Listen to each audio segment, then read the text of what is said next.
नमस्कार दोस्तों, मैं हूं प्रशांत। स्वागत है आपका प्रतियोगिता दर्पण में। आज हम बात करने जा रहे हैं मॉब लिंचिंग के बारे में। काफ़ी ज़्यादा इंपॉर्टेंट टॉपिक है, काफ़ी न्यूज़ में रहता है। आप आए दिन देखते होंगे कि काफ़ी सारी न्यूज़ेस मॉब लिंचिंग को लेकर के दिखती हैं। और न्यूज़ के अलावा आप देखेंगे सुप्रीम कोर्ट या हाई कोर्ट के वर्डिक्ट्स भी आते रहते हैं, उनके स्टेटमेंट्स भी आते रहते हैं। तो आइए इस टॉपिक को डिटेल से डिस्कस करते हैं। आपका बेसिकली पेपर 2 के लिए काफ़ी इंपॉर्टेंट टॉपिक हो जाता है ये। और मॉब लिंचिंग एक ऐसा इंसिडेंट है ना कि आप लिटरली इसके जो क्वेश्चंस हैं वो आप एथिक्स के पेपर में देख सकते हैं केस स्टडीज में। तो आइए स्टार्ट करते हैं। हाल ही में द हिंदू का आर्टिकल आप देख सकते हैं, states lax response to lynching. The Hindu में आर्टिकल आया था और ये सुप्रीम कोर्ट ने कहा था कि स्टेट्स का जो एक्चुअल में स्टैंस है मॉब लिंचिंग के लिए वो क्या है। ठीक है, अब ये जो बेसिक आर्टिकल है इसकी शुरुआत हुई थी NFIW यानी कि national federation of Indian women. ये एक ऑर्गेनाइजेशन है, बेसिकली सिविल सोसाइटी ऑर्गेनाइजेशन। इन्होंने एक पिटीशन फाइल किया है मॉब लिंचिंग को लेकर के। इसके अलावा आप ये द हिंदू का आर्टिकल देख सकते हैं, Supreme Court asks centre 6 states to respond to plea on lynching. अब सुप्रीम कोर्ट भी काफ़ी इन्वॉल्व रहता है मॉब लिंचिंग को लेकर के। रीज़न बीइंग एक लॉ एंड ऑर्डर का काफ़ी बड़ा इशू हो जाता है ये। आप समझ रहे हैं कि लोग अपने हाथ में लॉ एंड ऑर्डर ले करके और बेसिकली तोड़ रहे हैं। They don't give a damn about law and order, law of the land, उसकी रिस्पेक्ट नहीं करना है। और जो विजिलेंटिज्म है, बेसिकली मॉब लिंचिंग का सबसे बड़ा जो रीज़न है वो है विजिलेंटिज्म। विजिलेंटिज्म के कारण से मॉब लिंचिंग के इंसिडेंट जो हैं बहुत इजीली देखे जा सकते हैं। अब विजिलेंटिज्म बेसिकली क्या होता है हम आगे डिस्कस करेंगे। अब हाल फिलहाल में सबसे पहले हम देखते हैं कि ये न्यूज़ कहाँ है। NFIW ने सुप्रीम कोर्ट में बेसिकली एक पिटीशन फाइल किया है मॉब लिंचिंग को लेकर के।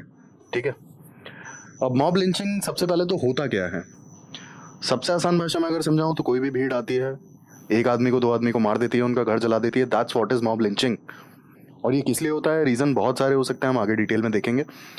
बट किसी भी 1 या 2 इंसान को कोई 150 लोगों की भीड़ आके मार के जला के चली जाती है। That's what is mob lynching. Lynching means आदमी को मार दिया जाता है बेसिकली, एंड मॉब मीन्स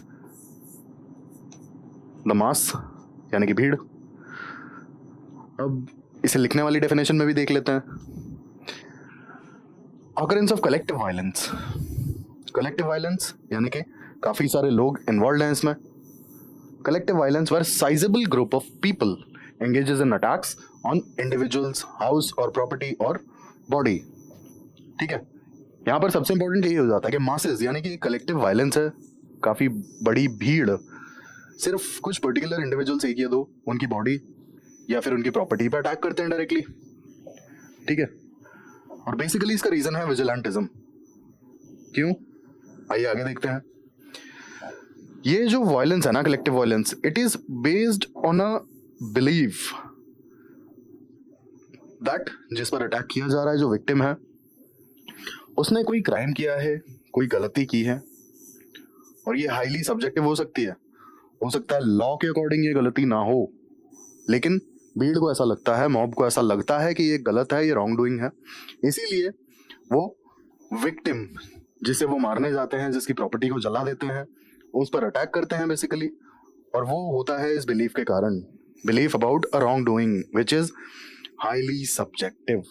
अब आप यहां पर देखें अगर, तो लॉज कहाँ हैं।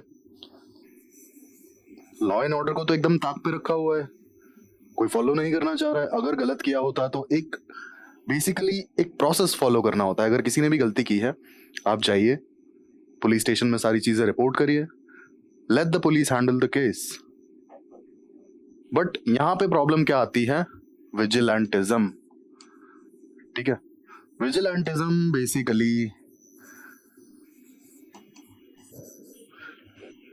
ये जो रीजन है ना, यही है विजिलेंटिज्म। लोगों को ऐसा लगा कि किसी ने कोई गलती की है तो इसे सजा देनी चाहिए, और उन्होंने सजा दे दी। That's what is vigilantism. Vigilantism का मतलब यही है कि आप, अगर आपको ऐसा पर्सनली सब्जेक्टिवली आपको लगता है कि किसी ने कोई गलती की है तो आप उसे सजा देंगे क्योंकि आपको बुरा लगा, but it is a crime. क्योंकि लॉ एंड ऑर्डर में अगर ये चीज डिफाइंड नहीं है कि कोई क्राइम है तो आप उस पर सजा नहीं दे सकते। ठीक है, आगे हम रीजंस में देखेंगे कि क्या क्या रीजंस आते हैं मॉब लिंचिंग के लिए, क्यों लोग इतना प्रोवोक हो जाते हैं कि वो लॉ एंड ऑर्डर को हाथ में लेकर के उसे तोड़ करके और ऐसा क्राइम कर देते हैं। अब स्टैटिस्टिक्स की अगर हम बात करें तो बेसिकली इंडिया स्पेंड नाम की वेबसाइट ने एक डेटा पब्लिश किया था, और ये डेटा 2010 से 2017 के बीच में पब्लिश किया गया था। यहाँ पर डेटा के अकॉर्डिंग ये बताया गया है कि लगभग 28 लोग were murdered, 28 people were killed basically. और ये सारे जो इंसिडेंट थे ये काउ विजिलेंटिज्म यानी कि काउ रिलेटेड वायलेंस था, ठीक है। और इसके अलावा डेटा में कुछ इंपॉर्टेंट चीजें और बताई गई। वो इंपॉर्टेंट चीजें क्या हैं? पहला कि ये बहुत रीसेंट वायलेंस हैं, ठीक है। स्पेसिफिकली ये 2010 से 2017 का डेटा है, बट जो ये सारी किलिंग्स है ना, दीज आर लाइक पोस्ट 2013, ठीक है। ये पहला पॉइंट इस डेटा का। दूसरा इंपॉर्टेंट पॉइंट, क्योंकि स्पेसिफिकली काउ लिंक्ड वायलेंस है, आप समझ सकते होंगे एक इशारा।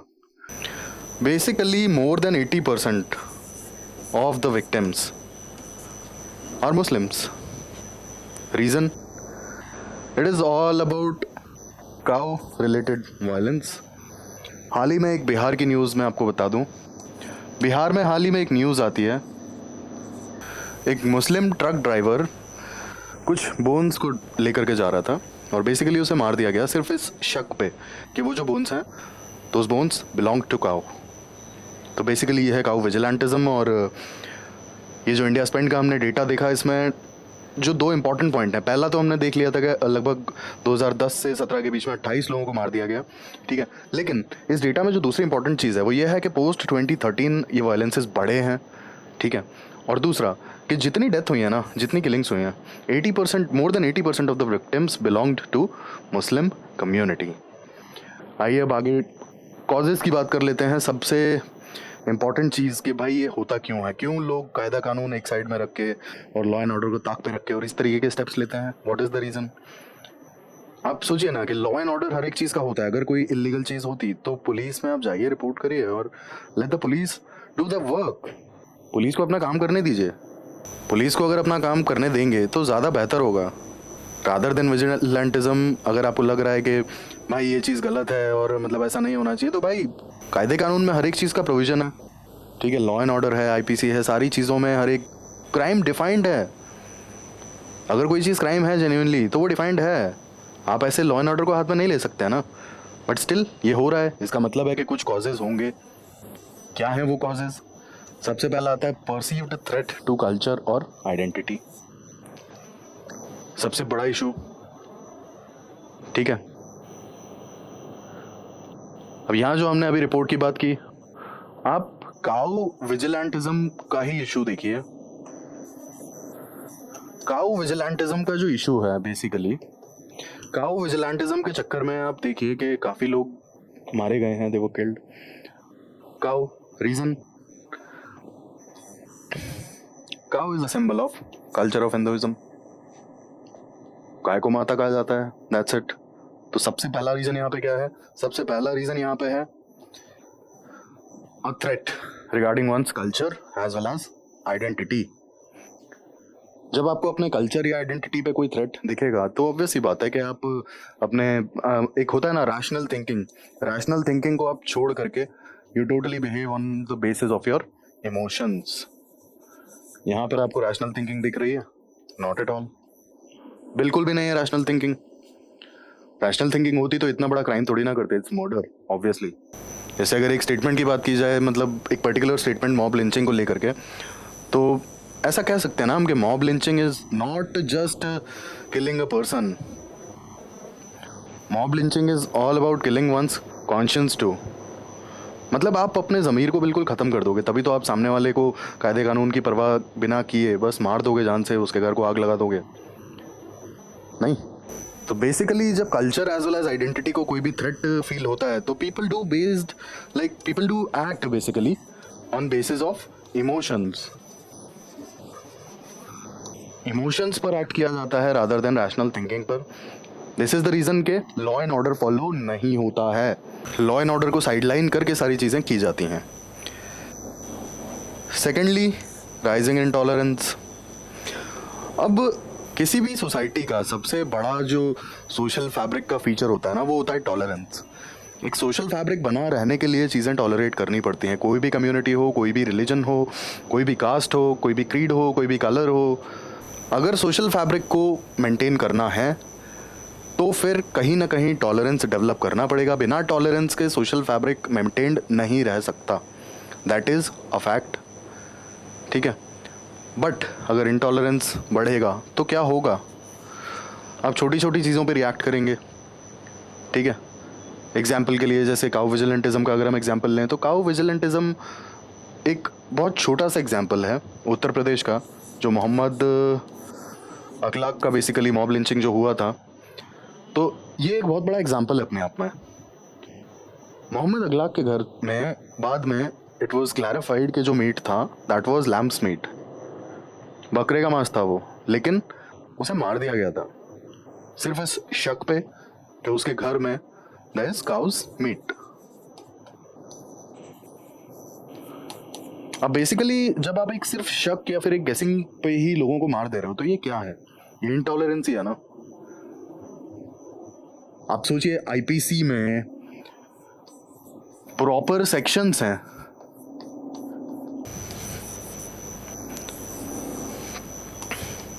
अगर किसी की भी रिलीजियस फीलिंग्स हर्ट हुई हैं या किसी के भी धर्म का अपमान हुआ है तो आईपीसी में ऑलरेडी प्रोविजंस हैं, दिस इज द वन। ठीक है, अब जब प्रोविजंस हैं तो हमें कायदा कानून हाथ में क्यों लेना है बताइए? फर्स्ट ऑफ ऑल, अगर यहाँ पे लॉ एंड ऑर्डर फॉलो किया जाता तो ये वाला मॉब लिंचिंग नहीं होता, क्योंकि शायद बेसिक इंक्वायरी में ही चीज़ें पता पड़ जाती कि it was lamb's meat and not cow's meat. लेकिन रीज़न क्या है यहाँ पे? जो मेन इंस्टिगेटिंग फैक्टर है वो है इंटॉलरेंस। इंटॉलरेंस बेसिकली आप ये मानिए कि आप प्रिज्यूम करके चल रहे हैं कि नहीं भाई ऐसा हो सकता है, इसकी बहुत हाई पॉसिबिलिटी है। आपके जो अजम्पशंस और प्रिजम्पशंस जो है ना, वो लीड करते हैं आपको ये सारे काम करने के लिए। That's what is intolerance. तीसरा फैक्टर है rumours as well as misinformation. अब र्यूमर्स और मिस इन्फॉर्मेशन कैसे फैलते हैं ये तो हम सभी जानते हैं। ये जो झूठी बातें हैं, अफवाहें हैं, आग की तरह फैलती हैं, कहावत भी है।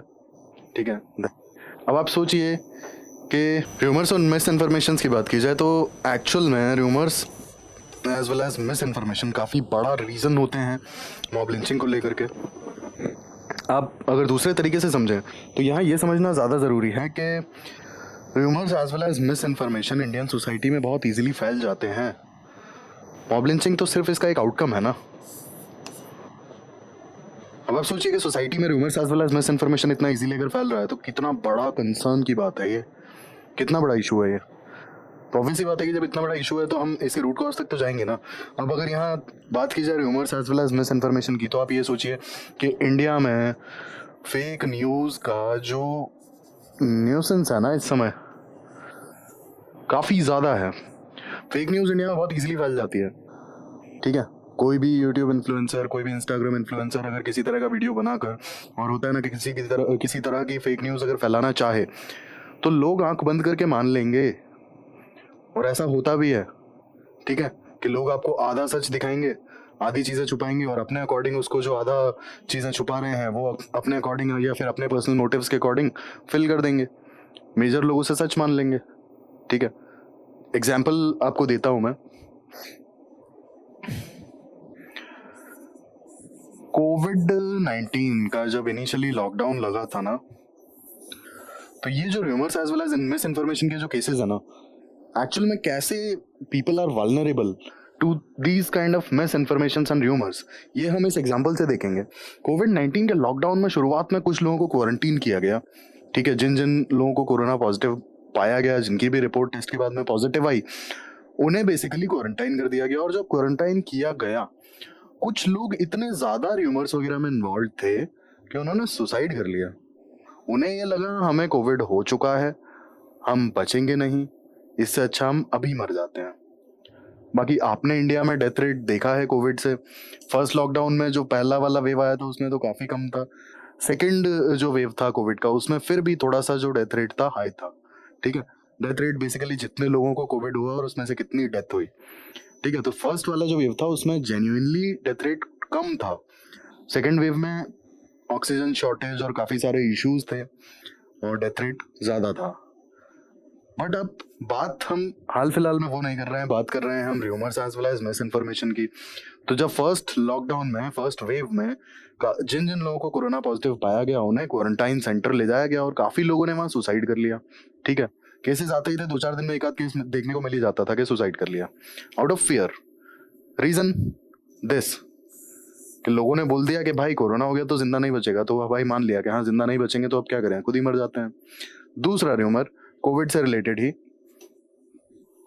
कुछ लोगों ने बोल दिया कि भाई ये जो वायरस है ना पहले गले में रुक जाता है, जो व्हाट्सएप पर मैसेजेस ग्रुप्स में सर्कुलेट होते रहते हैं, तो किसी ने बोला कि ये वायरस गले में अटकता है पहले जाके, गले के बाद अगर आप केयर नहीं करोगे तो फिर गले से ये होता है लंग्स तक पहुंचता है, ठीक है? और उसमें किसी महाशय ने ये बोल दिया कि अगर आप होता है ना कच्चा जिंजर कंज्यूम करेंगे, कच्चा I mean seriously raw ginger आप डायरेक्टली कंज्यूम करेंगे तो आपको कोविड नहीं हो सकता है। किसी महाशय ने ये लिख दिया। किसी बंदे ने आधा किलो समथिंग जिंजर खा लिया था, इन्फ्लेमेशन हो गया, इतनी जलन और इतने इश्यूज। ऑब्वियस ही बात है यार, गैस्ट्रिक इश्यूज होंगे आप कच्चा अगर जिंजर खा ले रहे हो तो आप सोचिए कि मिस इन्फॉर्मेशन और र्यूमर्स का इंडिया में किस लेवल पे जा करके लाइक लोग इन्फ्लुएंस हो जाते हैं। तो मॉब लिंचिंग तो सिर्फ इसका एक आउटकम है। आपको बेसिकली कल्चर या फिर आइडेंटिटी का एक छोटा सा इनसिक्योरिटी ऐड करना है, और अगर आपने र्यूमर फैलाने में कोई भी इंसान सक्सेसफुल हुआ तो मॉब लिंचिंग का आउटकम बहुत इजीली देखा जा सकता है। इसका एग्जाम्पल यूपी का जो अखलाक का केस था। किसी ने र्यूमर उड़ा दिया कि अखलाक के घर में काऊ मीट है, बेसिकली गाय का मांस है। लोगों ने मान लिया। बाद में जब इन्वेस्टिगेशन हुई थी, पुलिस ने जो अपनी रिपोर्ट सबमिट करी थी उसमें ये कहा गया था कि अखलाक के घर से जो मीट मिला था दैट वाज गोट्स मीट। तो ऑब्वियस सी बात है कि यहाँ पर basically it was about culture. एक इनसिक्योरिटी दिखी लोगों को, र्यूमर फैला और क्या हुआ at the end? Mob lynching. इसके बाद इकोनॉमिक एंड सोशल टेंशन्स भी होती हैं। Economic as well as social tensions अभी से नहीं, बहुत पहले से चली आ रही हैं। स्पेसिफिकली इकोनॉमिक की बात करें तो कहीं ना कहीं आप देखेंगे कि अगर कोई पर्टिकुलर कम्युनिटी ज़्यादा लाइक अच्छे लिविंग स्टैंडर्ड्स हैं, दे आर अर्निंग वेल, तो दूसरी कम्युनिटी को दिक्कत होती है, तो ये जो है ये टेंशन रहता है। इसके बाद सोसाइटल इशूज़ रहते ही रहते हैं, और सोसाइटल इशूज़ तो it's all about like dominance, है ना? और भी इश्यूज रहते हैं लेकिन डोमिनेंस मेन होता है, तो ये टेंशन्स भी आते ही आते हैं। इस वजह से भी कई बार मॉब लिंचिंग जैसे इश्यूज देखने को मिलते हैं। फिर आता है पॉलिटिकल मैनिपुलेशंस। अब यहाँ पे पॉलिटिकल मैनिपुलेशन होता तो है, बट ज़्यादा असर होता है यूथ पर, और यूथ कई बार हो जाता है मिसगाइड, ठीक है? मिसगाइड होने के बाद आप अगर कोई होता है ना कि ऐसा स्टेप ले लेते हैं जो शायद आज का जो सोशल फैब्रिक है उतना ज़्यादा टॉलरेंट नहीं रह गया है। आपने अगर किसी भी तरह के कहना चाहिए पॉलिटिकल मैनिपुलेशंस को सच माना और अगर आपने कोई स्टेप लिया तो हो सकता है कि ये केस देखना पड़े, या फिर रिवर्स भी हो सकता है कि भाई आप खुद मॉब लिंचिंग का शिकार हो जाएं, ठीक है? तो ये वाला जो इशू है ना, मतलब आप किसी भी तरह का स्टेप ले लेंगे। एग्जांपल के लिए आप ऐसे समझिए कि आपने कोई XYZ एक्टिविस्ट का मतलब स्टेटमेंट सुन लिया, है ना? उससे आप बहुत ज़्यादा चार्ज अप हो गए या फिर यूं कहूँ इंस्टिगेट हो गए, ठीक है? आप 4 लोगों को लेके निकल पड़े और कहीं कोई आपको दिख गया, है ना? और आपने क्या किया? Mob lynching. एग्जांपल देता हूँ, रिसेंट एग्जांपल है इसका। ये जो होते हैं ना पॉलिटिकल मैनिपुलेशंस कैसे प्ले करते हैं। बिहार में एक ट्रक ड्राइवर एक ट्रक में बोन्स लेकर जा रहा था। लोगों ने सिर्फ एक शक पे मार दिया उसे कि वो गाय की बोन्स है। तो ये जो होता है ना पॉलिटिकल मैनिपुलेशंस, कई बार ये बहुत ज्यादा भारी पड़ जाती है और इसमें ज्यादा फंसने के चांस होते हैं यूथ के। यूथ, यंग ब्लड, लगता है कि हम दुनिया चेंज करेंगे, करते भी हैं, ऐसा नहीं है नहीं करते, बट हर यूथ को लगता है कि हम दुनिया चेंज करेंगे, हम रेवोल्यूशन लेकर आएंगे, बट कई बार चीजें अलग डायरेक्शन में चली जाती हैं।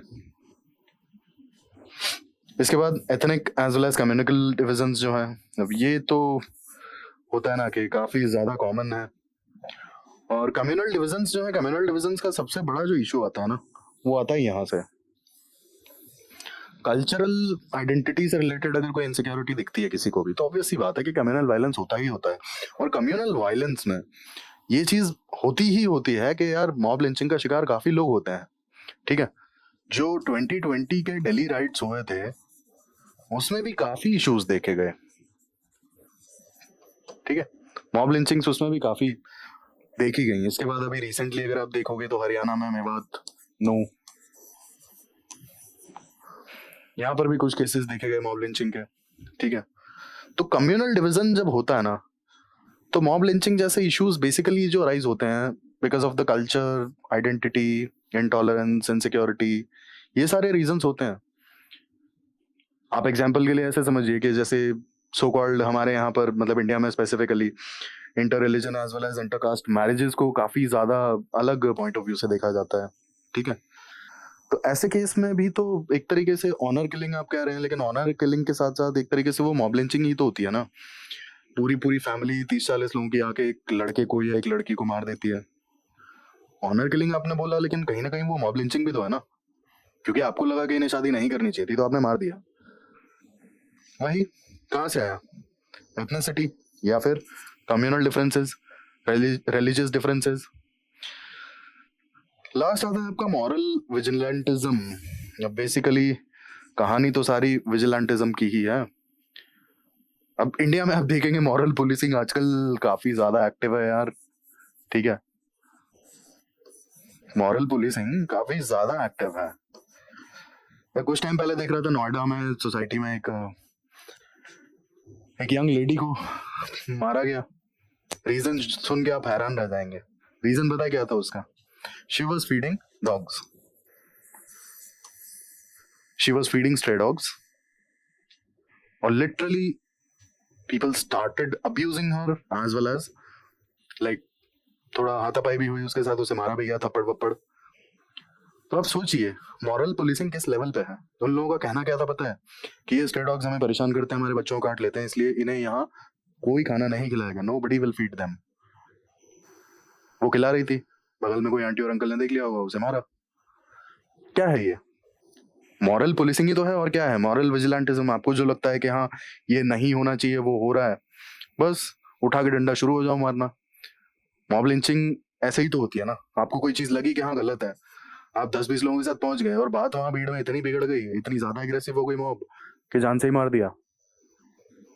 यही तो हो रहा है ना। आप सोचिए कि CAA के प्रोटेस्ट में, NRC के प्रोटेस्ट में, फार्म लॉज के प्रोटेस्ट में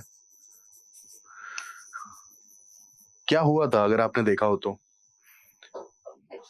कुछ लोग अपनी बात रखना चाहते थे, कुछ लीडर्स ने उन्हें सपोर्ट भी किया। अपनी बात रखना हर किसी का अधिकार है, लेकिन इन सारे प्रोटेस्ट में आपने एक चीज देखी होगी कि कुछ लोग बीच में अपना पॉलिटिकल करियर बनाने के लिए, अपने पॉलिटिकल बेनिफिट्स के लिए आकर शुरू कर दिया मिस इन्फॉर्मेशन को फैलाना।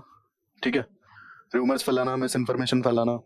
कहीं ना कहीं छोटे मोटे वायलेंस भी देखने को मिले, रीजन बीइंग मैनिपुलेशन के साथ साथ थोड़ा बहुत जो ये होता है उसे मिसगाइड भी किया गया। ठीक है, छोटे मोटे आपको देखे, आप न्यूज़पेपर उठा के देखेंगे, छोटे मोटे वायलेंस के केसेस दिखते ही हैं। ठीक है, और अधिकतर केसेस में यूथ इन्वॉल्व होता है। तो ये जो केसेस होते हैं ना, आप सोचिए कि ये अधिकतर जो चीजें जो अराइज होती हैं, हमने सारी चीजों पे डिस्कशन किया, बट कहीं ना कहीं कल्चरल इनसिक्योरिटी, आइडेंटिटी का जो थ्रेट है, basically rumours, miss information, political manipulation, moral vigilantism, ये 3-4 चीजें आप देखेंगे ना तो ये हर एक इशू में आपको कॉमन दिखाई देंगी। अपार्ट फ्रॉम मॉब लिंचिंग भी अगर जैसे कोई वायलेंस होता है तो बहुत हाई चांसेस हैं कि ये 3-4 जो रीजंस है ना, यही 3-4 रीजंस में से एक ना एक होगा। ठीक है, अब जैसे इंडिया में जो रिसेंट मॉब लिंचिंग्स देखी जा रही हैं, अधिकतर तो जो काउ विजिलेंटिज्म वाली मॉब लिंचिंग्स हैं, बेसिकली हम उनकी बात करें तो वो कहीं ना कहीं कल्चर पे बेस्ड है। ठीक है, इसके बाद अगर आप दूसरे देखेंगे तो हाँ कुछ मतलब मारा जाता है, नॉट एग्जैक्टली मॉब लिंचिंग्स, लोगों के साथ हाथापाई होती है, लेकिन वो उसमें कहीं ना कहीं दे एंड अप इतना बुरा मार दिया जाता है कि शायद ब्लीडिंग होने लगती है, और at the end mob lynching ही होती है। बट शुरू कहाँ से होता है? मॉरल विजिलेंटिज्म से। कुछ नहीं हाथापाई हो गई, किसी का सर खोल दिया, बस मर गया वो। हुआ तो मॉब लिंचिंग ही, लेकिन शुरू कहाँ से हुआ था? Moral vigilantism. इसके बाद सोशल टेंशंस। आप देखेंगे जो सो कॉल्ड ऑनर किलिंग है, ऑनर किलिंग का रीजन ये भी तो है ना, this is the reason for honour killing. क्योंकि अधिकतर जो मैरिजेस इंटरकास्ट वाली जो मैरिजेस होती हैं, जैसे दिल्ली का अगर आप केस देखें तो हरियाणा से एक लड़की लव मैरिज करके दिल्ली भाग के आई थी। लड़का शायद लोअर कास्ट था उनसे कंपैरेटिव, मतलब लड़की से लोअर कास्ट का था लड़का। लड़की की फैमिली आकर सीधे लड़के को गोली मार दी थी। अब ये मॉब लिंचिंग नहीं है? 8-10 लोग एक बार में आते हैं, पकड़ते हैं एंड जस्ट शूट। तो ये भी तो एक तरीके से कहीं ना कहीं सोशल टेंशन की वजह से, आइडेंटिटी थ्रेट की वजह से की हुई मॉब लिंचिंग ही है। तो आप अगर देखेंगे ना, मतलब कंक्लूजन इज कि आप किसी भी तरह का वायलेंस, किसी तरह का मॉब लिंचिंग या किसी तरह के आप राइट्स देखेंगे ना, तो आपको ये 3 से 4 चीजें कॉमन दिखेंगी। या तो कल्चरल या आइडेंटिटी का थ्रेट होगा, मिस इन्फॉर्मेशन होगा, सोशल टेंशन होगा, पॉलिटिकल मैनिपुलेशन होगा, या मॉरल विजिलेंटिज्म होगा। ये 3 से 4 रीजन आपको हर एक वायलेंस के पीछे दिखाई देंगे। अब हम इश्यूज की अगर बात करें कि प्रॉब्लम क्या है, मॉब लिंचिंग के साथ प्रॉब्लम क्या है, क्योंकि जब हर एक चीज के लिए, हर एक क्राइम के लिए लॉज हैं, तो मॉब लिंचिंग इतना बड़ा इशू क्यों है? क्यों हम मतलब इसके लिए लॉ बना के और खत्म नहीं कर सकते इसको? इशू इसलिए है क्योंकि मॉरल विजिलेंटिज्म जो है ना, हर आदमी खुद को पुलिसमैन समझने लगता है और कायदे कानून हाथ में ले लेते हैं, वो सबसे बड़ा इशू है। तो अब सबसे बड़ी बात यहाँ पर आती है कि वायलेशन ऑफ ह्यूमन डिग्निटी। देखिए, हर किसी को अधिकार है कि वो लॉ ऑफ द लैंड के अकॉर्डिंग ही प्रोसीड किया जाए अगर उसने कोई गलती की है तो। और अगर नहीं किया जा रहा है तो ऑब्वियस सी बात है ना कि उस ह्यूमन की डिग्निटी वायलेट हो रही है, हो ही रही है। लॉ ऑफ द लैंड तो फॉलो किया नहीं जा रहा ना भाई। 4 लोग आ जाते हैं, 10 लोग आ जाते हैं डंडा लेके, सर फोड़ के चले जाते हैं, आप मर जाते हो, दैट्स इट। तो ह्यूमन डिग्निटी यहाँ पर कहाँ है? इसके बाद article 21 of the constitution which is right to life, which is right to life। Right to life भी तो वायलेट होता है ना। हर किसी को जीने का अधिकार है और हर किसी को अधिकार है कि भाई जो लॉ ऑफ द लैंड है उसे फॉलो किया जाए। अगर उसने कोई गलती की है तो वो तो है ही नहीं ना यार। गलती लोगों के अकॉर्डिंग हुई है, कॉन्स्टिट्यूशन या फिर लॉ ऑफ द लैंड के अकॉर्डिंग नहीं। फिर भी जान से हाथ दो बैठे लोग। ऐसा होता है? नहीं होता। दूसरा issue, infringement of the universal declaration of human rights. अब बेसिकली जो human rights, universal declaration of the human rights है, इसका भी तो इन्फ्रिंजमेंट हो रहा है ना। आप सोचिए, सिस्टम का कोई रोल ही नहीं है, जुडिशरी का कोई रोल ही नहीं है, लॉ एंड ऑर्डर ऑर्गेनाइजेशंस का कोई रोल नहीं है। रोल किसका है? लेमैन सिटीजन्स का। उन्हें लगता है कि भाई चीजें गलत है तो गलत है, बस मार दिया। तीसरा issue, it violates right to equality, prohibition of discrimination. अब यहाँ सब बराबर है without any like discrimination based on caste, creed, colour, religion, place of birth. Follow हो रहा है? नहीं। किसी अगर ये काउ विजिलेंटिज्म की बात की जाए तो हमने जो डेटा देखा, मोर देन 80% फॉर मुस्लिम्स। ये भी तो एक इशू है। राइट टू इक्वालिटी तो यहाँ पे वायलेट हो ही रहा है ना।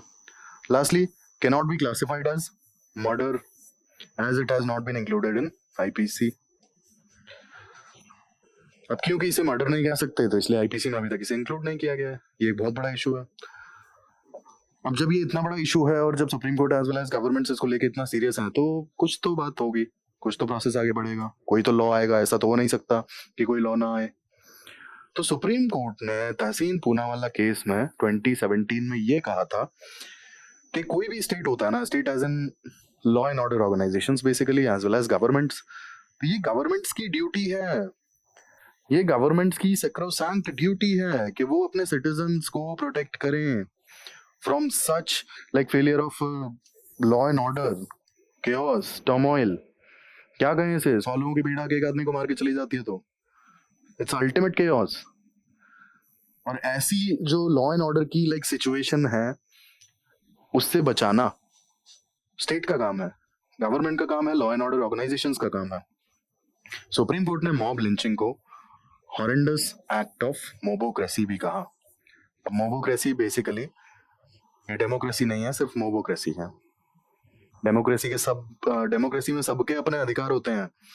मोबोक्रेसी में बेसिकली मॉब जो चाहेगा वो होगा, जो भीड़ चाहेगी वो होगा। दैट्स व्हाई इसे मोबोक्रेसी कहा गया। और क्योंकि डेमोक्रेसी तो है ही नहीं ना यार, तो अब डायरेक्शंस क्या क्या दिए सुप्रीम कोर्ट ने? सुप्रीम कोर्ट ने डायरेक्शंस दिए कि डेजिग्नेटेड नोडल ऑफिसर को अपॉइंट किया जाना चाहिए। अब डेजिग्नेटेड नोडल ऑफिसर होगा जो पर्टिकुलरली मॉब लिंचिंग के केसेस हैंडल करेगा, तो ऑब्वियसली बात है कि चीजें थोड़ी सी स्पीड अप होंगी, क्योंकि इंडिया का जुडिशरी जो बैकलॉग है आप जानते हैं काफी ज्यादा पेंडिंग केसेस हैं। तो उस केस में कई बार क्या होता है ना कि जो इंपॉर्टेंट केसेस होते हैं वो पीछे रह जाते हैं। Secondly, immediate launching of FIR and informing the nodal officer. Mob lynching का कोई भी केस अगर सामने आता है तो एफआईआर इमीडिएटली लॉन्च की जाए। इमीडिएटली एफआईआर लॉन्च करने के साथ साथ जो नोडल ऑफिसर है ना उन्हें भी इन्फॉर्म किया जाए कि ऐसा केस हुआ है। Personal monitoring of investigation, timely filing of chargesheet. अब चार्जशीट कई बार क्या होता है ना कि पुलिस चार्जशीट फाइल करने में काफी लंबा टाइम लगा देती है, इसलिए भी केस डिले होता रहता है। कई बार 6 महीने साल भर भी लग जाता है चार्जशीट फाइल करने में। तो यहाँ पर सुप्रीम कोर्ट की जो डायरेक्शन है उसके अकॉर्डिंग चार्जशीट को टाइमली फाइल करना है, यानी कि जितना जल्दी फाइल कर सके उतना बेहतर होगा। स्कीम फॉर विक्टिम कॉम्पेंसेशन, अब ये बहुत ज्यादा इंपॉर्टेंट चीज है, बहुत इंपॉर्टेंट डायरेक्शन है सुप्रीम कोर्ट की। इसका रीजन बता दूं, कई बार क्या होता है ना मॉब लिंचिंग में ऐसे ऐसे लोग मर जाते हैं जो शायद they are the sole bread winners of family, ठीक है। तो आप सोचिए कि जो एक इकलौता रोटी कमाने वाला है जब वही चला गया तो फैमिली तो रोड पे आ जाएगी ना। लोग क्या खाएंगे, रोटी कपड़ा मकान, उनकी व्यवस्था कैसे हो पाएगी? तो इस केस में विक्टिम कॉम्पनसेशन बहुत ज्यादा जरूरी हो जाता है। ऑब्वियस ही बात है यार कि लाइफ किसी की भी जाए, कॉम्पनसेट नहीं कर सकता कोई भी। बट आप सोचिए, if the victim is sole bread winner of the family, तब शायद उनकी फैमिली को सच में जरूरत है, क्योंकि जो कमाने वाला है वो तो जा चुका है, बट अब आगे क्या? दैट्स व्हाई विक्टिम कॉम्पनसेशन काफी ज्यादा इंपॉर्टेंट हो जाता है, काफी ज्यादा इंपॉर्टेंट हो जाता है ये। इसके बाद एक्शन अगेंस्ट नॉन कंप्लायंस। अब अगर प्रॉपर सारे डायरेक्शंस को फॉलो नहीं किया जाएगा, नोडल ऑफिसर को अपॉइंट नहीं किया जाएगा, as well as FIR immediately launch नहीं की जाएगी, इसके अलावा जो टाइमली फाइलिंग ऑफ चार्जशीट, अगर ये सारी चीजें फॉलो नहीं की जाएंगी तो एक्शन लिया जाएगा। Lastly, disciplinary action against officials. तो ये हमने डायरेक्शंस देखे कि क्या क्या डायरेक्शंस थे सुप्रीम कोर्ट के। अब आते हैं हम गवर्नमेंट इनिशिएटिव पे। Law against mob lynching, awareness campaign, victim compensation, social media monitoring. अब लॉ की अगर बात की जाए तो स्टेट गवर्नमेंट्स ने मॉब लिंचिंग के लिए लॉज बनाए हैं, जैसे एग्जांपल के लिए वेस्ट बंगाल, मणिपुर, राजस्थान, इन स्टेट्स में मॉब लिंचिंग के लिए लॉज हैं। हालांकि सारे स्टेट्स में ये लॉज आने चाहिए, ठीक है। Secondly, awareness campaign. Awareness campaign की बात की जाए तो जैसे रांची पुलिस ने अवेयरनेस कैंपेन लॉन्च किया था रिगार्डिंग मॉब लिंचिंग। अब आप सोचिए कि अगर रांची पुलिस इस तरीके के कैंपेन्स को लॉन्च कर रहा है तो बाकी जो लॉ एंड ऑर्डर ऑर्गेनाइजेशंस हैं या जो सिक्योरिटी एजेंसीज हैं या जो पुलिस ऑर्गेनाइजेशंस हैं उन्हें स्टेप लेना चाहिए इस डायरेक्शन में, क्योंकि काफ़ी बड़ा कंसर्न है ना मॉब लिंचिंग। तो awareness campaigns basically national level पे अगर चलेंगे तो ज़्यादा बेटर रहेगा, ठीक है। सिर्फ सिटी लेवल पे नहीं, सारी सिटीज़ में पहुंचने चाहिए, रूरल एरियाज में भी पहुंचने चाहिए, as well as national level पे भी ये पहुंचने चाहिए। रीज़न बीइंग ये बहुत बड़ा इशू है। ये लड़ाई सिर्फ सोशल मीडिया पे नहीं लड़ी जा सकती ना। आप अगर सोचें कि ट्विटर पे आप इसके खिलाफ आवाज़ उठाएंगे तो ऐसा पॉसिबल नहीं है, क्योंकि अगर आप देखेंगे तो काफ़ी सारे लोग तो सोशल मीडिया पर हैं ही नहीं ना। उन्हें कैसे पता पड़ेगा कि फेक न्यूज़ क्या होता है, र्यूमर्स क्या होता है, मिस इन्फॉर्मेशन क्या होता है। तो इसीलिए ये कैंपेन चलाना बहुत ज़रूरी है। पुलिस एक्टिवली लोगों तक अगर ये चीज़ें डिलीवर करेगी तो काफ़ी ज़्यादा बेनिफिशियल होगा। देन विक्टिम कॉम्पनसेशन, जैसा कि मैंने आपको बताया था, विक्टिम कॉम्पनसेशन बहुत ज़्यादा ज़रूरी है। रीज़न बीइंग कई बार फैमिली का जो सोल ब्रेड विनर होता है ना वो चला जाता है ये सब पचड़े में। तो विक्टिम कॉम्पनसेशन इसलिए इम्पॉर्टेंट हो जाता है। गोवा में प्रोविजंस हैं, ठीक है, गोवा में प्रोविजंस हैं, बट मुझे लगता है कि नेशनल लेवल पे ये प्रोविजंस लेकर आने चाहिए, ये लॉज में इनकलकेट करने चाहिए बेसिकली, ठीक है। और लोगों का कंपनसेशन एक मतलब लीगल राइट होना चाहिए। जो भी लोग विक्टिम्स हैं मॉब लिंचिंग के, उनका एक लीगल राइट होना चाहिए victim compensation. Lastly, social media monitoring. अब आपको जो मैंने चीज़ बोली थी कि सोशल मीडिया पर काफ़ी लोग नहीं हैं, लेकिन जो हैं उनमें से भी तो काफ़ी सारे लोग जो हैं वो फेक न्यूज़ या फिर मिस इन्फॉर्मेशन के शिकार हो जाते हैं ना। तो इसलिए सोशल मीडिया मॉनिटरिंग बहुत ज़रूरी है, और ये नेशनल लेवल पे as well as city basis पर ज़रूरी है। जैसे हैदराबाद पुलिस ने इसे स्टार्ट किया, ठीक है। हैदराबाद पुलिस ने बेसिकली ट्विटर पे हैशटैग स्टार्ट किया था, हैदराबाद किल्स र्यूमर्स। तो इस तरीके के जो इनिशिएटिव्स हैं वो बाकी सिटीज़ में भी लिए जा सकते हैं, और काफ़ी ज़्यादा ज़रूरी भी हो जाता है ना यार लेना। ये एक ही लाइन में है boss, Hyderabad kills humours hashtag. तो इस तरीके के जो इनिशिएटिव्स हैं बाकी सिटीज़ में भी लिए जा सकते हैं और काफ़ी अच्छा रिजल्ट्स देंगे। एटलीस्ट आप होता है ना मिस इन्फॉर्मेशन आप तक कोई पहुंचेगी नहीं, क्योंकि कई बार क्या होता है ना, जैसे हमने डिस्कस किया था कि when it comes to like your identity, your cultural identity, your religious identity, तो चीज़ें बहुत जल्दी फ्यूल अप हो जाती हैं, बहुत जल्दी इंस्टिगेट हो जाती हैं, ठीक है, और बहुत ईजिली लोगों को भड़का सकते हैं जो लोग उन्हें जानते हैं भड़काना। तो इसीलिए fake news as well as misinformation की मॉनिटरिंग बहुत ज़्यादा ज़रूरी है। एंड एज वी नो कि जितना फेक न्यूज़ वगैरह और ये सब फैलता है, मेजॉरिटी उसका रीज़न है सोशल मीडिया। आइए वे फॉरवर्ड पे बात करते हैं। वे फॉरवर्ड में सबसे पहले आएगा pay compensation to the victims of mob violence. अब ऑब्वियस सी बात है कि यार जब तक इसके प्रोविजंस लॉज में नहीं आते हैं तब तक तो एक मॉरल रिस्पॉन्सिबिलिटी बनती है ना कि उन्हें कंपनसेशन टाइमली प्रोवाइड किया जाए। Secondly, lynchings have no place in democracy. जैसा कि सुप्रीम कोर्ट ने कहा था मॉबोक्रेसी, तो मॉबोक्रेसी नहीं चल सकती है ना यार। रूल्स एंड रेगुलेशंस के हिसाब से चीजें चलेंगी, that's how democracy works. Democracy वैसे ही काम करती है ना, इट्स नॉट मॉबोक्रेसी के भाई मॉब को अगर कोई चीज सही लगी, भीड़ को अगर कोई चीज सही लगी तो वो तुरंत के तुरंत हो जाए। Is it possible? ऐसा हो पाएगा? नहीं, ऐसा होना भी नहीं चाहिए। Then measures needed to taken to curb the spread of fake news and hate speech. यहाँ पे हमने हैदराबाद का एग्जाम्पल देखा कि fake news as well as hate speech को कैसे कर्ब किया जा सकता है, ठीक है। अगर कोई रूमर है, कोई फेक न्यूज है, तो उसे हैदराबाद में जैसे हैदराबाद पुलिस ने एक्शन लिया, ऐसे बाकी जगह पर भी दिखा जा सकता है। इसके अलावा अगर किसी भी तरह का हेट स्पीच होता है तो आप डायरेक्टली पुलिस को रिपोर्ट करिए। वो जेन्युइनली अगर हेट स्पीच है, अगला अरेस्ट होगा, प्रोसिक्यूट हो जाएगा, जो भी होता है कार्रवाई होगी। पॉसिबल नहीं है कि जो लीगल प्रोसीडिंग्स हैं उससे बच जाए। डेमोक्रेसी है इंडिया, ऐसा हो ही नहीं सकता कि आप हेट स्पीच दोगे और बच जाओगे, ठीक है। बट लॉ एंड ऑर्डर को अपने हाथ में नहीं लेना है। आइए अब एक क्वेश्चन प्रैक्टिस कर लेते हैं। What are the reasons behind the rising mob lynching incidents in India? क्या रीजन है? पहला कीवर्ड हमारा, list some measures to be taken to curb this nuisance. यहाँ पर हमारे दो कीवर्ड्स हैं, पहला है हमारा रीजन, दूसरा है हमारा मेजर्स। रीजंस हमने जो आज के टॉपिक में डिस्कस किए हैं वही सारे रीजंस हैं। बेसिकली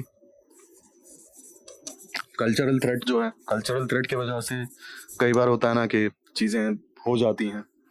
इसके बाद कई बार होता है कि पॉलिटिकल बेनिफिट्स के लिए मैनिपुलेशंस की जाती हैं, ठीक है। तीसरा आपका रीज़न आ जाता है social as well as economic tensions.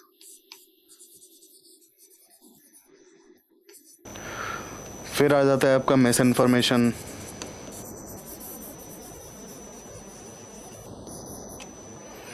Miss information के बाद आ जाता है आपका इंटॉलरेंस। इंटॉलरेंस, तो ये सारे रीजंस हो गए आपके, ठीक है। रीजंस आप एक्सप्लेन कर देंगे, बहुत ज़्यादा डिटेल में जाने की ज़रूरत नहीं है। Reason being it's just a 10 marker.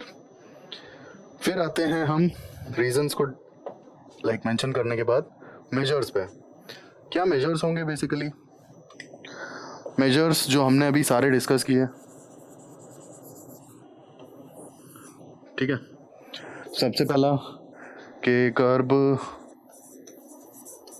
Fake news and misinformation. दूसरा कि जैसा कि हमने देखा कि लॉज जो हैं, लॉज लिमिटेड स्टेट्स में हैं, तो मॉब लिंचिंग से रिलेटेड लॉज लाने पड़ेंगे, काफ़ी ज़्यादा ज़रूरी है, ठीक है। अवेयरनेस कैंपेन्स,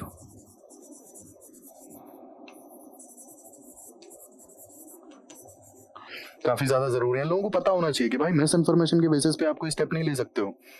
ऐसा नहीं है कि आपने कोई न्यूज़ सुनी और आपने तुरंत रिएक्ट करना है उस पर, नहीं करना है।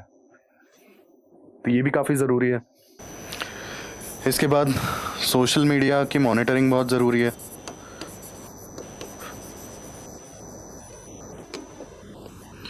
सोशल मीडिया, आप सोचिए, अगर मॉनिटरिंग नहीं होगी तो कैसे पता पड़ेगा कि कहाँ पर हेट स्पीच चल रहा है, कहाँ पर फेक न्यूज़ का स्प्रेड चल रहा है। ठीक है, तो ये जो है ये चीज़ें कर्ब करनी पड़ेंगी, क्योंकि कई बार क्या होता है, आपका जो कल्चरल थ्रेट है या फिर होता है आइडेंटिटी थ्रेट है, हेट स्पीच उसे इंस्टिगेट कर देता है। ठीक है, जो इनसिक्योरिटीज़ होती हैं बेसिकली इंस्टिगेट कर देता है हेट स्पीच उन्हें। एंड दैट्स वाई पीपल, मतलब होता है ना कि लोग सड़कों पे उतर आते हैं और कोई भी होता है गैर कानूनी काम कर देते हैं, जैसे कि मॉब लिंचिंग। तो आप इन चीज़ों को थोड़ा सा एक्सप्लेन कर देंगे, हमने आज के टॉपिक में डिस्कस भी की हैं। लास्टली आपका आता है वे फॉरवर्ड। वे फॉरवर्ड में जो हमने आज की डिस्कशन में बातें की हैं वो सारे टॉपिक्स आपको, सारे पॉइंट्स आपको लिखने हैं। पहला है कि कॉम्पनसेशन, विक्टिम कॉम्पनसेशन बहुत ज़्यादा ज़रूरी है यहाँ पे। ठीक है, इसके अलावा सोशल मीडिया मॉनिटरिंग काफ़ी स्ट्रिक्ट होनी चाहिए। सो हेट स्पीच और मतलब ये जो सारी मॉनिटरिंग है मिस इन्फॉर्मेशन की, काफ़ी ज़्यादा स्ट्रिक्ट मॉनिटरिंग होनी चाहिए। ठीक है, एज वेल एज ऐसे जो इंसिडेंट्स हैं, बेसिकली सोशल फैब्रिक अगर ठीक बना रहेगा तो ऐसे इंसिडेंट्स नहीं होंगे। तो ये हमने डिस्कस किया प्रैक्टिस क्वेश्चन। अब हम एक किस पे केस स्टडी डिस्कस कर लेते हैं, बहुत छोटी सी। रीजन बीइंग, ये एथिक्स का मैंने आपको बताया था काफ़ी इंपॉर्टेंट टॉपिक है, तो इसीलिए यहाँ पे थोड़ा सा एक केस स्टडी डिस्कस करना ज़रूरी हो जाता है। You are superintendent of police of a district. You get information about religion specific crowd gathering in front of a house of another religion's person. By the time you reach the concerned location, you got the news of violence as well as an attempt of mob lynching. How will you address the situation? और ये इस type की case studies आपको देखने को मिलती रहती हैं मेंस के एथिक्स के पेपर में, तो इसीलिए आप थोड़ा सा इस पर विचार करें। अब जैसे आप होता है कि मॉब लिंचिंग के बारे में यहाँ पर थोड़ा चाहे तो आप बता सकते हैं। ठीक है, तो आप कैसे शुरू करेंगे? सबसे पहला, एज ए सुपरिटेंडेंट आपके पास काफ़ी पावर्स होंगी, आप वहाँ पर पुलिस फोर्स डिप्लॉय करेंगे, जिससे कि किसी तरह का वायलेंस अगर फर्दर एग्रेवेट होता है तो उसे कर्ब किया जा सके। ठीक है, तो पहला आपका जो स्टेप रहेगा टू डिप्लॉय द फोर्सेस, आप इसे इलेबोरेट करेंगे क्यों आपको फोर्सेस डिप्लॉय करनी है। सेकेंडली, आप लोकेशन पर जाकर वहाँ की पूरी ग्राउंड चेक करेंगे कि भाई क्या इश्यूज़ हैं। ठीक है, इन द मीन टाइम आपके जो ऑफिसर्स हैं वो कंडीशन को कंटिन्यूसली मॉनिटर करते रहेंगे। कंटिन्यूस मॉनिटरिंग बहुत ज़्यादा ज़रूरी है। इसके बाद आप जाकर जो भी वहाँ पर मॉब है, अगर किसी तरह की तोड़फोड़, किसी तरह का लॉ एंड ऑर्डर वायलेशन हुआ है, तो सबसे पहला आप काम जो करेंगे कि आप एक कॉन्वर्सेशन करेंगे वहाँ जाकर। अगर आपको ऐसा लगा, ऐसी इन्फॉर्मेशन मिली कि वहाँ पर तोड़फोड़ की गई है, वायलेंस हुआ है और मतलब कुछ XYZ लॉ एंड ऑर्डर का इशू है, तो आप डायरेक्टली अरेस्ट करवा सकते हैं, या तो या FIR के बेसिस पे आप अरेस्ट करेंगे, लेकिन फर्दर वायलेंस नहीं होगा आपके प्रेजेंस में। दूसरी बात कि आप जो वहाँ पर पार्टीज हैं, दोनों पार्टीज की आपको बात सुननी होगी और जड़ तक पहुँचना होगा कि ये जो इशू हुआ ये हुआ क्यों। मॉब लिंचिंग की अगर कोशिश की गई तो जो लोग भी इन्वॉल्व हैं डायरेक्टली वो अरेस्ट किए जा सकते हैं, उनके खिलाफ जो भी लीगल प्रोविजंस हैं वो लगाए जा सकते हैं। ठीक है, और दोनों पार्टीज़ की बात सुनने के बाद अगर आपको लगता है कि जेन्युइनली ये मॉब लिंचिंग है, मतलब मॉब लिंचिंग की कोशिश की गई है, तो आप according to the law prosecute करेंगे, और अगर सामने वाला FIR करने के लिए तैयार है तब तो कोई इशू है ही नहीं। तो बेसिकली आपका यहाँ पर जो काम है वो 3 स्टेप्स के आसपास घूमता है कि सबसे पहले आप सिचुएशन को मॉनिटर करेंगे। दूसरी बात कि आप फर्दर वायलेंस एग्रेवेट ना हो, you have to make sure. तीसरी बात, अगर लॉ एंड ऑर्डर का वायलेशन हुआ है तो उन लोगों को सज़ा मिले। लास्टली, जो मॉब है एज वेल एज जिसके घर के बाहर वो खड़े हैं, आपको दोनों की बात सुननी पड़ेगी, और किसी भी तरफ से अगर लॉ एंड ऑर्डर का वायलेशन हुआ है देन इट्स आपके हाथ में है कि आपको क्या फर्दर करना है। अगर नहीं हुआ है तो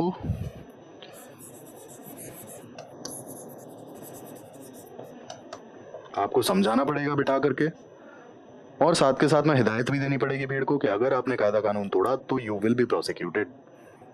अगर कोई छोटी मोटी बात है, कोई ऐसी बात है कि जो जेन्युइनली लॉ के हिसाब से कोई क्राइम नहीं है, तो ये तो सीधा सीधा मॉरल विजिलेंटिज्म का केस बनता है, ठीक है। और मॉरल विजिलेंटिज्म के केस में सीधी बात है कि आईपीसी में जो भी प्रोविजंस हैं उसके अकॉर्डिंग प्रोसिक्यूट किया जा सकता है। दैट इज़ वाई अगर किसी तरह का लॉ एंड ऑर्डर ब्रेक हुआ है तो आप डायरेक्टली प्रोसिक्यूट कर सकते हैं।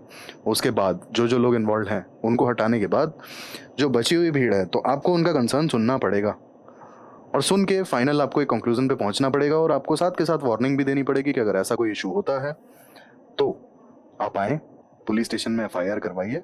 आपके पास ये अधिकार नहीं है कि आप डायरेक्टली घर के सामने भीड़ लगाएं और कायदे कानून को हाथ में लें। तो ये हमने केस स्टडी देख ली।